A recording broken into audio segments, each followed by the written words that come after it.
Hey everybody, it's Chris Kubik. I'm not really at the beach, don't be jealous. And I'm here or there with Junaid Latif. We're both Zion residents, and we've done some community work together and some racial dialogues together. So about a week ago, we had a great dialogue, and the idea of COINTELPRO came up. And I told Junaid that I would do my homework and look into it, and I did. And this is a follow-up conversation asking the question, okay, where do we go from here? What do we do with this really ugly chapter in American history? So a little bit of background, COINTELPRO is an acronym for the Counterintelligence Program. And I have to laugh a little bit because it's just so not original. I mean, counterintelligence program, couldn't you come up with something more imaginative and more, I don't know, secretive? But anyway, that's what it was. It was a counterintelligence initiative in the FBI in the 50s, 60s, and 70s. And from what I learned, and correct me if I'm wrong or if I'm missing anything, Junaid, from what I learned, their job was to keep law and order by undermining what they perceived as threats to those law and order, by undermining groups that may be perceived as a threat to that law and order. That's a better way of saying it. So if there was a liberal group that was questioning the government, their leaders were discredited or thrown in jail, or there was violence perpetuated against them. Communist, of course, the same kind of hysteria of against communism kind of led to this later on. And they did target civil rights groups. They targeted the Black Panthers and the Nation of Islam, Malcolm X, and Martin Luther King. I read, this one really bothered me, that they sent a letter to Martin Luther King Jr. encouraging him to kill himself and threatening to reveal some sexual indiscretions if he didn't do that. And there were smear campaigns to discredit the Black Panthers, which from my experience largely worked, because the knowledge that was passed down to me about the Black Panthers is that they were a terrorist organization. And that's exactly the kind of thing that COINTELPRO wanted to promote. Black Panthers were actually doing a lot of good things for their communities, for women and children, educational programs, pro-community programs, but COINTELPRO was designed to smear that, distort that, and that kind of has been passed down, that the Black Panthers were this dangerous and terrorist organization. So that's kind of the legacy here. So,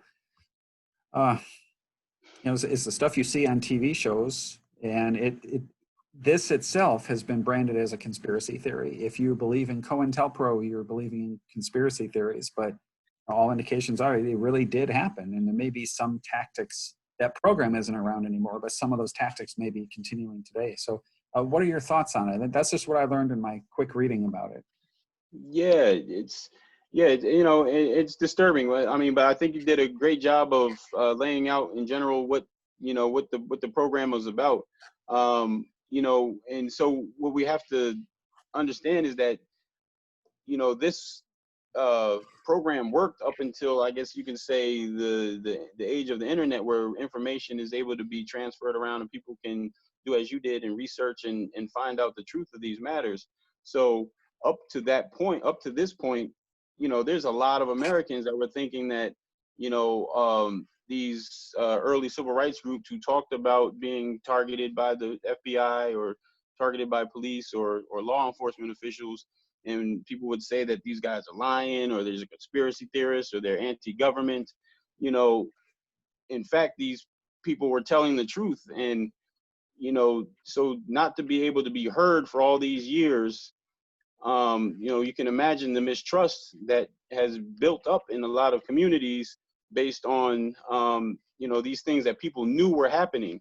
They had family members who these things affected, and the people that you would go to gain some sort of support or protection are actually the people that are working against your own best interests. So there's so the mistrust that you see now between communities and police officers, or communities and law enforcement, has to be seen through this lens. And why things are the way that they are today is directly related to how things were done back in those days. So those policies that were implemented back then, you have to imagine that these were just certain governmental policies, but these all worked in the air of you can say white supremacy, or an air of mistrust of communities of color.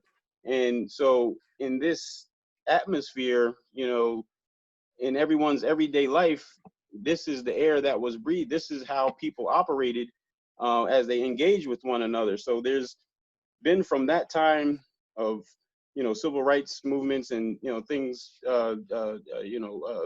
supposedly us being freed of the bondage of Jim Crow laws, and when racism was pretty much made illegal, there was still this underlying current of racism that's been running through our society since. And we've never had an opportunity to fully deal with it because it has never really been acknowledged, even though there's elements in our community that you know, that have been saying that this is what's going on, this is how I'm being treated. I can tell when I go into the grocery store how the clerk, you know, engages with me. I can tell when I'm talking to the doctor and explaining my pain, the empathy that's not there, and how it's there for others who have that same experience. You know, so, you know, this has been a culture that people have grown under. So this is fueling the frustration that people have today, that's being exemplified through marches and protests and things, now that an action has been caught on video and it's so obvious, you know, for everyone to see that there's an imbalance. And so, you know, this, you know, so, you know, the question now is, where do we go from here? You know, I think we're all in a place, in the space where we're all able to sit back and have time to investigate. You know, we're not moving about as much. We're, we're realizing we have a common enemy now, and we need unity in order to defeat this enemy. So in order to gain that unity, we have to get onto the same page. And I don't think it's difficult if we're just truly honest with what our intentions are towards each other. And we have to make sure that our intentions are that all of us get to the same place, the same level playing field, and that all of our best interests are considered when decisions are being made. Because the way that our communities are separated is not a natural occurrence. It didn't happen just because these are people who have brown skin and this is how they are.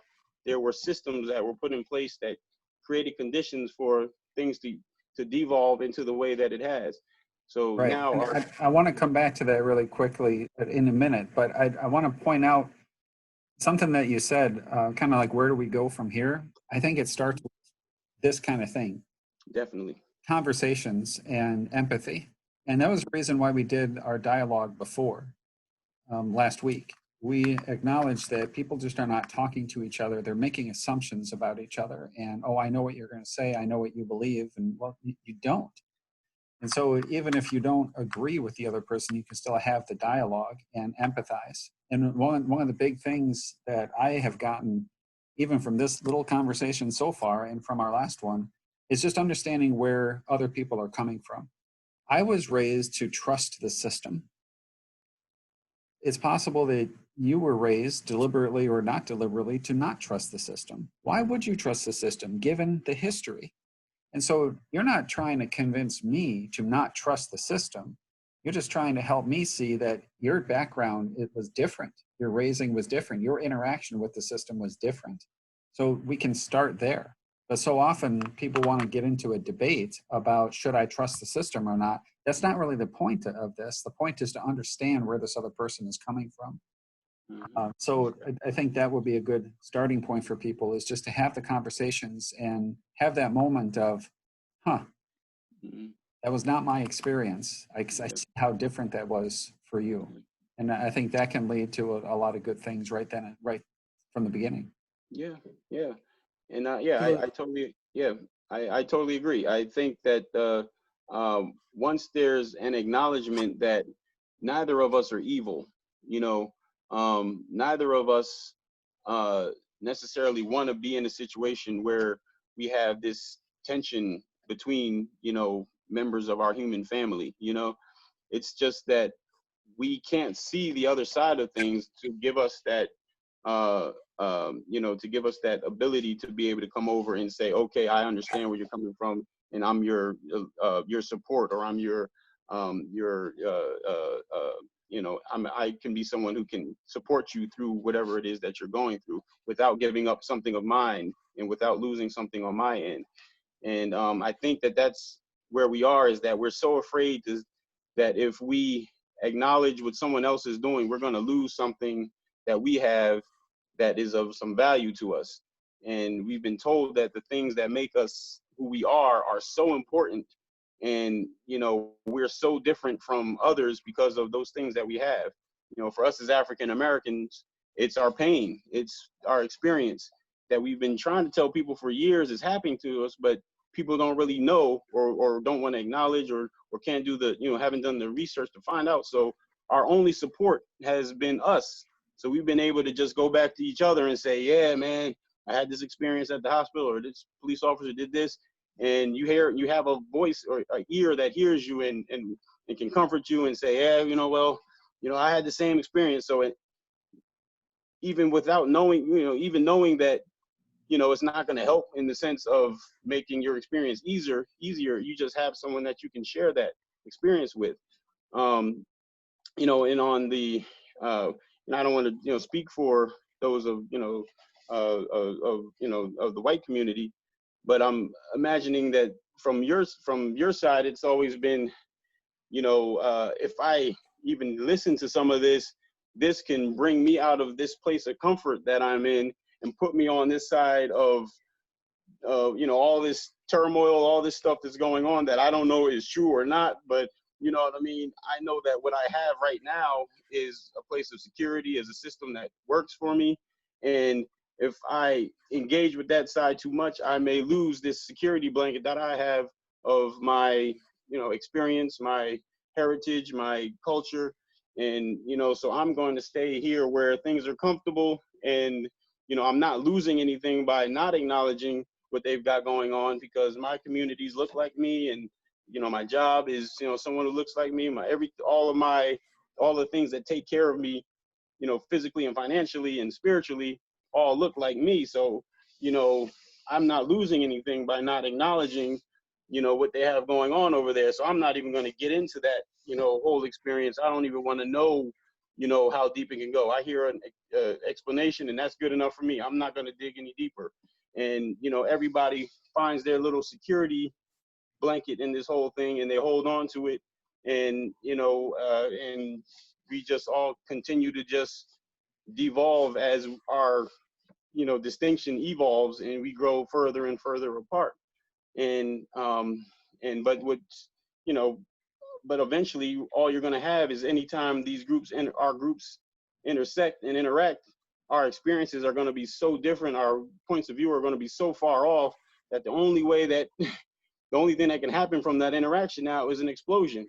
Because it seems like we're so afraid to hear what the other side has to say, or hear how hurtful or how what we may have done that's wrong, that the whole thing just turns into this big explosion. And these forces just seem to come into play to just try to keep our 2 points of view separated. And I think the more we can come together, it's like a release valve. I mean, the pressure is just going to build if you don't have a release valve. And so if the Black community can't release some of that tension with the white community, you're right, it will explode. But the more we separate and mistrust each other, the more things are to explode. The system and trusting and mistrusting the system. This really has me thinking, because again, throughout my life, I've been told to basically trust the system. Get a good education, get a good job, trust the police, trust the government, run for office, and all that kind of stuff. And all of that has been reinforced because I see a lot of people like me who have benefited from the system, and it's worked for them. But if you're coming from a place where the system was designed against you, you've been betrayed by the system, you don't see a lot of people like you succeeding in the system, why would you trust the system?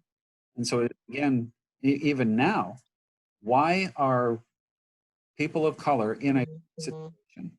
Is it because there's something wrong with them? Or could it be something about the system? And part of it is faith in the system. Why would you have faith in the system? Hang on, I might have lost Junaid. Yeah. Sorry, I'm here. You there? Okay, no, I got you. You froze. Sorry. So I want to review a little bit of the history, because you can't separate the present from the. I know there are people who say, well, why do you keep bringing up slavery in the Jim Crow South? That was so far, so long ago. Things aren't like that anymore. No, not necessarily, but there's this lingering effect. So hear me out on this, and Junaid, again, correct me if I'm wrong on this, but start with slavery for African Americans. Not all Black people are African Americans, so it's not necessarily the same for every Black person, but let's start with slavery for the African American experience. And the system has enslaved them. And then the system says, okay, that was wrong, my bad, shouldn't have done that, you're now free. Okay, so the system has set them free, but has imposed deep segregation and made it nearly impossible for free Black people now to find a job or find adequate housing and adequate health care and all of that. And so, again, why should Black people trust the system that has said, okay, you're free, but has made it nearly impossible to succeed? So just from slavery, Black people are several generations behind in the ability to accrue wealth and pass it from generation to generation. White people whose ancestors have been here have had the ability to build up wealth and build up property, move to a more valuable property, pass that on through generations. So now white folks are several generations ahead. So slavery has been abolished, but now we're in the Jim Crow era, where there are explicitly racist segregation rules and laws that continue to make it more difficult for people of color, especially African Americans, to accrue that wealth, to get an education, to get into the system and be benefited by the system, whether that system is a fair trial or a good education or running for an elected office, or even getting approved for a loan. Like with the history of redlining, it was totally legal for a while to say, you know, Black people, you're over here in the not nice area. White people, you can go all over in this area. So again, those things are not here anymore. Those laws are unconstitutional. They've been overturned. But the lingering effect is, again, for generations in slavery and then for generations after slavery, African Americans have not been able to build up and accrue and pass along that wealth, and white people have. And add to that, this distrust of the system. And so it's really easy for me to say, oh, well, just trust the system, go get an education or go to the government for this or that. But it's easy for me to say from my perspective, but not so much easy for you to do from your perspective. Sure. So a lot of the problems that plague the Black community are not a function of race, they're a function of poverty, like crime and poor education. It becomes a vicious cycle. So if you get this not good neighborhood, the school isn't going to get very much funding. So people don't want to move into that neighborhood. So the property values fall, crime goes up, the school gets less funding, and then the property values fall, and there's this vicious cycle. So the problems in that community are not because everybody's Black and brown, it's because it's poverty. It's an impoverished community. But Black and brown people have been disproportionately thrust into those impoverished situations. Yeah, there are white people in poverty too, but again, because it was perfectly legal and we have this long history of generations of discrimination and outright racism, it puts them in a hole. So the Black and brown population is disproportionately affected by those problems of poverty. So in answer to the question, why are people of color not doing as well as whites? Well, it could be because they're all making bad choices and they're all just predisposed to crime. It's kind of hard to believe. I think there's something to be said for the system. Now add to that another deliberate part of the system, this COINTELPRO, undermining and knocking down any attempt by the Black community to help the Black community. And so it's like every time the system tells you no, go over here, and you try to do something to get over here, and the system just keeps pushing you in there. And so again, you're left with this legacy of just being left behind and not able to pass along that wealth and get access to that system. So the answer cannot be, well, just trust the system. So that's kind of how it manifests in my mind, the history and where that leaves me as a white person and you as an African American. Yeah. So that's, that brings us up to current modern day. Now, I think we have to say, what expectation can we really have that the way that we seen each other, the way I see the system, or the way I see white Americans, or the way you see the system, or the way you see Black Americans, can we really expect that to change now that this information has been given? Are my biases going to alter, and I'm going to say, oh wow, okay, well, yeah, this is everything's going to change now from this point? I don't think that it's going to be, just that simple. I do think that this information that we're giving is going to can help people to empathize and to see things from another perspective.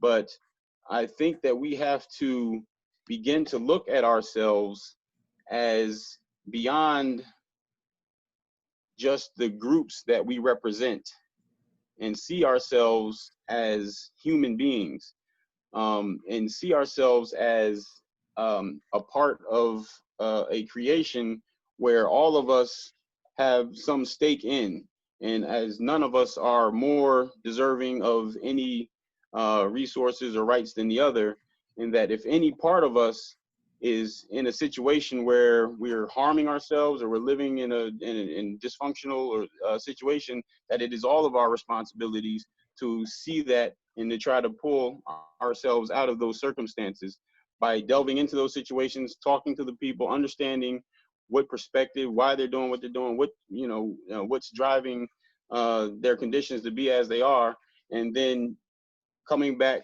to the group with resources and saying, this is the situation here, folks. We have to figure out how we're going to get our human brothers and sisters out of this circumstance that they're in. And when those conditions are changed and policies or or new conditions are created, we will see that those humans respond exactly the same way that every other human responds, and those communities will be uplifted, and everyone will be able to come to a place of progress and peace. Because what we see is that not every person with brown skin approaches their lives as some people may do with brown skin in the inner city, who've been where there's been generational poverty, or where there's been a history of criminal activity or something like that in the family, or where there may not be a father figure or any kind of structure in those families for generations. So what we have to identify are the things that are missing in those communities that are not allowing them to develop, strong foundations from which children can grow and can become positive contributing members of society. And my view is that fathers, strong families are extremely important for that to happen. And whatever we can do as a society to support strong families staying together and raising their young in a loving and nurturing environment, we'll see our communities begin to change, regardless of what the race is. And as if we're all focusing on that aspect, I think we can go.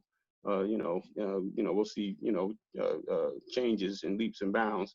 In order to do that, we can discuss ways to make that happen. But I think that that's a big part of it. But in order to do that well, there's spiritual and systematic structures, I think, that have to be adjusted and implemented in order to help these communities to grow. And it sounds like you're saying there's work to be done on both sides, Yeah. in the community and in the white community. Mm-hmm. And I think that's healthy, because I feel like there's a big divide. Well, part of there's many divides, but part of the divide in this area is that people want to assign blame on one or the other. They will say, or people think it's all white people's fault. The reason why people of color are disadvantaged is it's all racism's fault. Or on the other side, it's all their fault. It's all their own decisions. And if they would get an education, if they would not engage in criminal behavior, if they would get their stuff together, pull themselves up by bootstraps. But it's not that simple. I think, so you and I have talked before, and you've been pretty candid that yes, there are things that the Black community needs to do better. And there are systems that make it difficult to do better. And there are systems that put those, that created that toxic stew in the first place. So Mhm. not one or the other, it's a little bit of both. Yeah. You Yeah. I mean, yeah, just you know, before yeah, about sorry. Black culture, mention what you said about Black culture before. I found that really enlightening. Yeah. So, it's about, I think it's about culture anyway, in general. Each of us have adopted, you could say, a persona that helps us to deal with the circumstances as they are, and gives us a space to exist in America as we know it. And for many of us, as African Americans, that space, or that identity, sorry, that identity is, called being Black. And uh, there's a connotation that goes along with that, that isn't necessarily going to mean that the way that you classify yourself is going to necessarily be the most beneficial for you.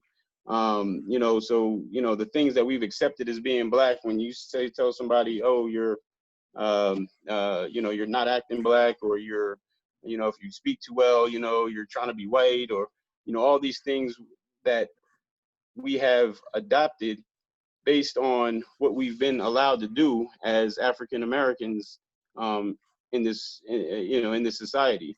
So when the opportunities have come up for us to advance ourselves, uh, through economics, we have situations like Black Wall Street, which is one situation, but there's others where, when African American communities have developed themselves and created some opportunity for independence, those situations were shut down. No, you can't do that. That's, that money was, taken. Those communities were destroyed. you know when there was an opportunity for us to educate ourselves, we gain that education. After we gain the education, the next thing that comes with education is a desire to better yourself in your communities. So as groups begin to develop and organize and figure out ways to better themselves and to organize their communities, then the power structure, the white power structure, saw that as a threat to the way that things were being done at the time. Instead of seeing this as our community is evolving based on our diversity, and we're obviously going to present ourselves in different ways now because we have more people engaged in the democratic process, they felt like this is changing from how we had it. How we had it is the way we want it because we're comfortable with that, and we know that we're going to be at the forefront of those societies. We have to stop this change. So those movements, those individuals, those thought leaders were undermined. Violence was met upon them. Sometimes they were assassinated in situations. So now we're in a situation where society is telling us as African Americans what things are going to be accepted. So what things are accepted, if we're in our communities, uh, uh, visiting violence upon one another, if we're, entertaining, if we're doing things of that nature, then, society steps back and says, yeah, do your thing, that's fine. There's no limit to how much of that you want to engage in. If you're objectifying, or your ladies, if you're being sexually promiscuous, all those things are fine. That's part of your identity, as that's the accepted identity for an African American. And because now we found the realm in which we can operate and have some freedom, that's what we've adopted as our identity as Black people in America in a lot of situations. And, so, I, and I'm, was a victim of this way of thinking because, you look on the TV and you see images that are portrayed through media and pop culture, and you think, well, this is how I have to be if I'm going to occupy this space as a person with brown skin. I have to present myself in this way as well. But at some point, I realized, there were, I think, many people who were able to get themselves to rise above the identity that's been put out there for us. We've been able to say that we're we're we're we're responsible to something greater than that identity that's been attached to us, and there's powers outside of that identity that will protect us. And if we adhere to those principles, then that's where our protection lies. And those of us who've been able to extricate themselves from that destructive identity have been able to, navigate through this space in, I think, a more positive and productive way that sets, good examples, and that can, guide the African American community out of a lot of the self-destructive behaviors that we've been allowed to call upon ourselves, or that destructive behaviors that we've been allowed to use to identify ourselves through our experience, in this American experience. So that's how I see much of our, what you call, quote unquote, Black identity is usually connected to things that aren't benefiting us, socially, mentally, physically. They may give us money because people are willing to pay us to do certain things, but it's not things that can build our community. If we say, if we're talking about education, if we're talking about humility, if we're talking about drive and dedication, those aren't the qualities, unfortunately, that would automatically be associated with the people who consider themselves, or people who go by what it is to be a Black person. And that's unfortunately, that's the stigma that has gone along with that word that has been created to identify us as people of African descent. And so that's this is my perspective, and I've tried to when I can remove myself from seeing myself in terms of just the identity that has been attributed to me because of popular culture, or because because of my brown skin. And I've tried to identify myself based on my connection to, He who has created all of us as, within from His image. And speaking about our Creator, of course, as God. So yeah, that's basically my perspective. I hope I captured that in the way that I think it's important for me as a white person to realize that Black culture is not one thing. Because if somebody were to say that white culture is one thing, I would kind of bristle at that. Mm-hmm. My white culture is not the same as this person's white culture. Well, why should it be the same for Black culture? And what's perpetuated in the media is oftentimes very stereotypical, this aspect of Black culture. But there's so much richness and diversity in Black culture that I have to remember that Black culture is not just one thing. So I want to end by kind of summarizing what we set out to address in the beginning. Where do we go from here? So we've already identified a couple things. One, what can we do? Me as a white person, you as an African American. One, keep the conversation going. Talk. Don't let the conversation get shut down when things get controversial. Don't make assumptions about what the other person believes or is going to say. So keep the conversation going. For me as a white person, what I hear in what you're saying, a call to empathy, and we mentioned that before. I need to empathize with you and with anybody that I talk to realize that their experience may be different. That something that's easy for me, like going to school or applying for a job or trusting the system, may not be for them. And so their experience may be different. And so keeping the conversation going, empathizing. As a white person, I need to do more homework and more reading. I wasn't aware of COINTELPRO. I had heard of it, but didn't know the scope of it. I wasn't aware of the Tulsa Massacre and Black Wall Street and some of these other things. So I think the more I get to know the history of things, the more I'll be able to, well, I guess the less I'll fall prey to stereotypes and things like that. So those are some things. What else do you think?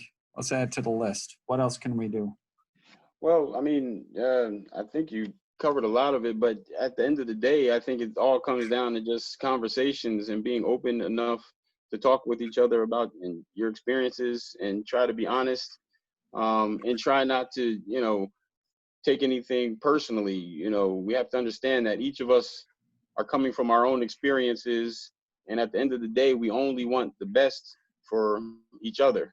And in doing that, we have to learn about each other. We have to learn the right ways to talk about different situations.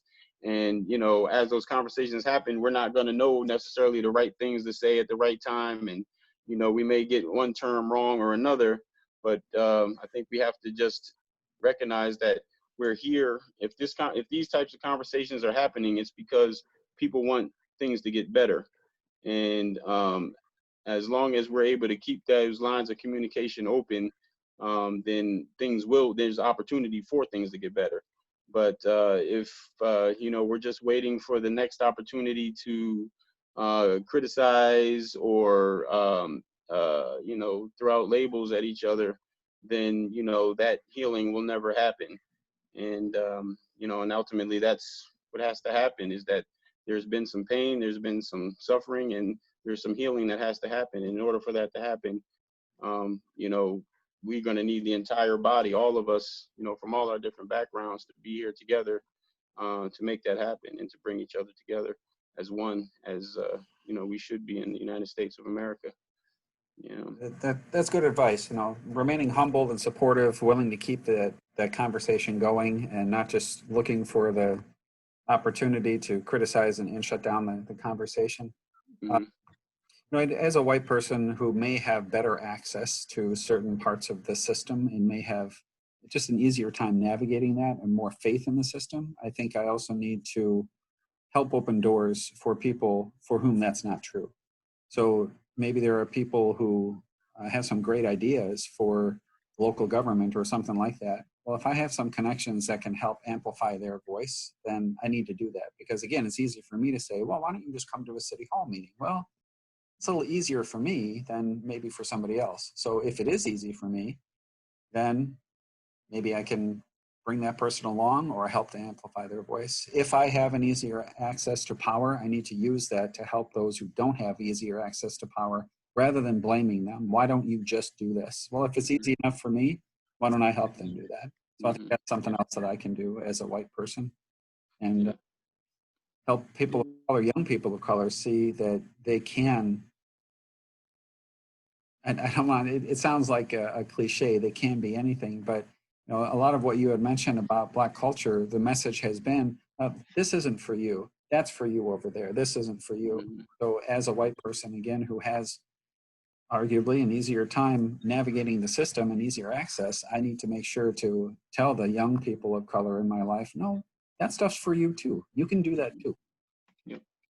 Yeah, I think it's necessary. Yeah, that's exactly what's needed, because I think what happens is we compartmentalize who deserves what and who's supposed to be where.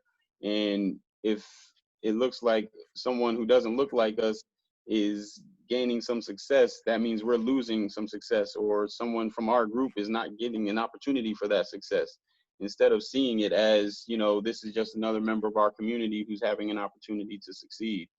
And the more that we move with that intention, that we want everyone to be at the same level playing field, we want to treat everyone as we would treat ourselves, then people will begin to start to trust the system again.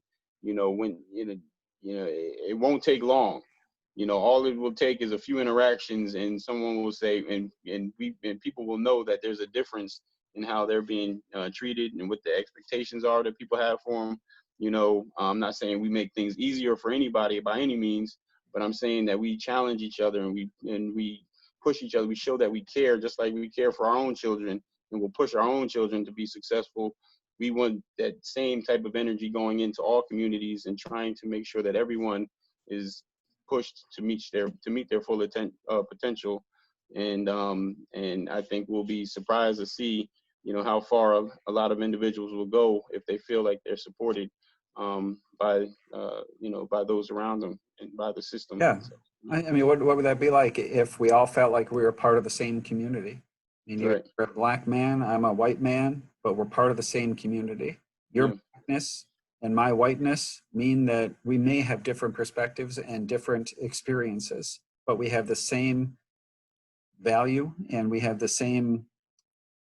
should have the same ability to improve ourselves, and we should have the Yeah. same access. So if we can Yeah. start looking at each other as members of that same community rather than so different and far apart, I think that's where it begins. Yeah, I think you're right. 'Cause I mean, you're talking about redlining, and I think about, what are the real impacts of a situation like that, of redline. And you think, when you're growing up in a neighborhood where everybody looks like you and everybody's doing well, and there's another neighborhood that's not doing as well, and you're looking over there like, man, them people just cannot get it together. Those people, you begin to create uh, this separation between you and them, and what the expectations are you for where you are and for them for where they are. And we could imagine that if that policy wasn't in place and everybody was living together next door to each other, where the way that you take care of your house, impacts the way that your next door neighbor takes care of his house. The knowledge that you have on how you fix your car is transferred over to the neighbor who's trying to work on his car, who's sitting right next to you. And all these skills, because people are living right next to each other, are able to be transferred, and the whole community can grow together instead of having all of the knowledge, all of the know-how, tucked away in one community, and then all the people who are struggling to get access to that knowledge and know-how are just working amongst themselves and feeling their own frustration, and not being able to experience the results of having knowledge and know-how and experience, and just be in a situation to where you feel like this is all that you'll ever be able to achieve, instead of being able to look next door and say, yeah, I'm going to be like him one day, and look how great he's doing, and I live right, I could do the same things as he does, and I could just go over to his house and knock on his door, and he can tell me a little bit about what his experience has been in getting to where he got and what I need to do to get there. So, we think about these, small policies, but they have real life effects, and we talk about these are happening over generation after generation after generation, the opportunities that are missed because of these separations that were forced upon us. So now we have an opportunity where the legally the systems are gone, but mentally the systems are still there for a lot of us. And we have to now choose to live next door to somebody who may not look like us. We have to choose to engage in a conversation with somebody who may not look like us. And we have to choose to care about somebody who really won't affect our lives in some way, at all, if we don't talk to them. But it can change the entire direction of that individual's life if you take a moment to engage with them and seek their friendship and try to console or consult them in different Right. matters. And that's why we're doing this. So that's why we're recording this and offering it out there on the internet and on social media, just as an example, not to toot our own horn and say, hey, look at what we're doing, but we would just encourage you to strike up conversations like this. And again, in the last session, we both offered our contact information, so you can contact us. This will be posted on Facebook, so you can contact us that way. But if you would like some conversation about this or connections to other people to have those kind of conversations, that's exactly what needs to happen. The only way to break negative stereotypes is to find things that break those stereotypes. So if you have been exposed to negative stereotypes about this group, find the positive opposite of that. It's out there, and we can help with that. So let's keep doing that. Keep the conversation going. Thanks so much for your time. Oh, thank you, Chris. We're Yeah, to thank you. version 3 of this. That's right. Looking I'm forward to it. gonna go take a dip in the ocean. Yeah, I'm on my way over. Yeah. All right. Peace to you, Junaid. Talk to you All later. right. You as well. Yep.